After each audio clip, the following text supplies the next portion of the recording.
আমাদের পারপাস কিন্তু বন্ধ করে দেওয়া না, কাউকে পানিশমেন্ট করা না, উন্নত সেবাটা জনগণের কাছে পৌঁছে দেওয়া, জনগণ যাতে ভালো স্বাস্থ্য সেবা পায় এটা নিশ্চিত করেই কিন্তু আমাদের এই ভিজিটের লক্ষ্য। আমাদেরকে কেউ পারচেজ করতে পারবে না। আমাদের মাননীয় প্রধানমন্ত্রী আমাদেরকে এইসব ব্যাপারে একেবারে জিরো টলারেন্সের কথা বলেছেন, and will do that, will obey it.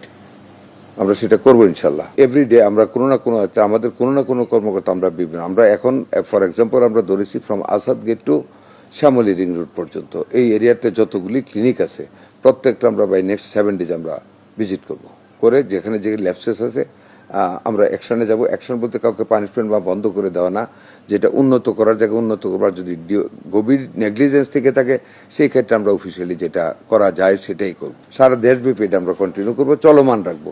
Not that 1 মাস করলাম আর করবো না, no, it will be endless. আমরা করেই যাব, যাতে একটা ভয় থাকে, একটা সমীহ যাতে থাকে, রেসপেক্ট যাতে থাকে, যাতে কাজ করার সঠিকভাবে কাজ করার ইচ্ছাটা থাকে, ওইটা সৃষ্টি করার জন্য আমরা যাচ্ছি।